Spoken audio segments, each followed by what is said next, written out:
Bonjour à tous, aujourd'hui nous verrons une leçon très importante, une leçon qui introduit le concept de naissance du SEO moderne. Dans cette leçon, nous expliquerons aussi pourquoi ce terme de SEO moderne existe.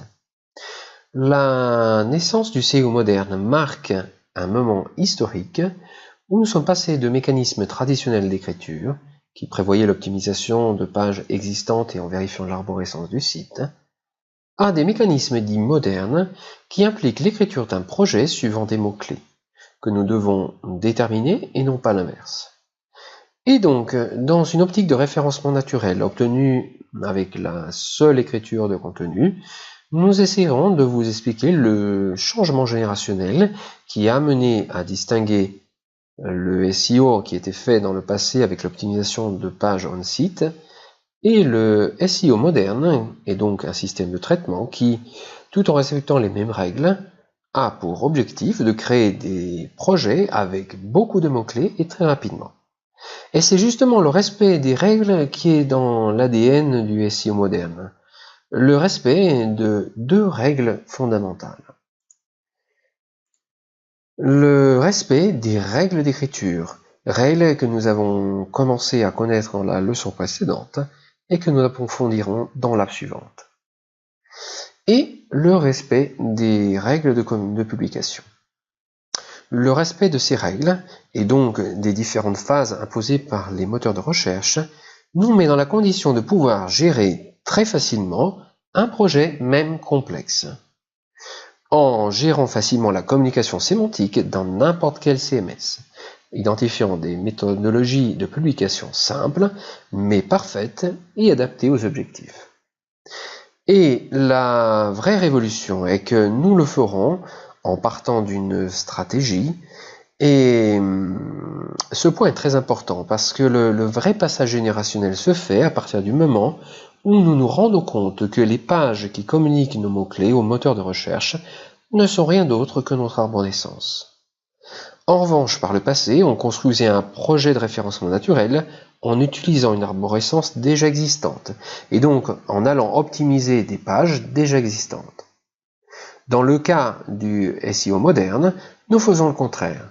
On pense d'abord aux stratégies et aux mots-clés que l'on doit utiliser, et sur la base de ces mots-clés, nous allons construire l'arborescence des contenus qui respectent les règles d'écriture et de publication. Qu'est-ce que cela signifie en d'autres termes? Ça signifie que la chose la plus importante à apprendre pour vous qui approchez pour la première fois cette profession est savoir calculer une stratégie. Le tout en se basant sur des règles mathématiques.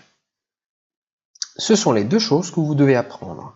Le reste, à savoir l'écriture et la gestion de la publication, la surveillance et la maintenance d'un projet, sont des choses qui deviendront simples pour vous. Simples parce que les outils que vous utilisez pour faire ces choses sont très évolués. WordPress dispose d'un outil permettant l'importation de contenu au format XML. Les engines produisent déjà des projets de pages HTML avec leur sitemap, etc. Et donc des outils très évolués qui vous permettront de pouvoir gérer ces aspects très simplement. Et donc, tout se réduit à la capacité de raisonner sur les stratégies. Et c'est justement sur ce point que vous ferez la différence. Et heureusement, non, parce que nous vous apprendrons à calculer les stratégies en partant du respect des règles mathématiques. Mais la capacité à raisonner sur certaines stratégies sera toujours le fruit de votre ingéniosité. Et il n'y aura jamais dans le monde entier un logiciel capable de vous aider à vraiment calculer une stratégie. Et donc, apprenez ces deux règles qui sont vraiment importantes. Comment calculer une stratégie et avec quelles règles mathématiques la calculer. Le reste sera simple parce que vous utiliserez toujours et seulement deux systèmes de publication capables de gérer n'importe quel projet. Les systèmes avec index, lorsque vous travaillerez dans WordPress, et les systèmes avec engine, lorsque vous travaillerez avec le reste des CMS présents sur le marché. Nous les découvrirons en détail dans les prochaines leçons. Merci de votre attention et nous nous retrouvons à la prochaine leçon dans laquelle nous allons faire un reverse engineering et de cette façon nous comprendrons un peu mieux d'un point de vue pratique ce que cela veut dire d'appliquer correctement ces règles d'écriture et donc nous nous concentrerons d'abord sur les règles d'écriture pour ensuite voir les règles de publication. Merci pour votre attention et on se voit tout à l'heure.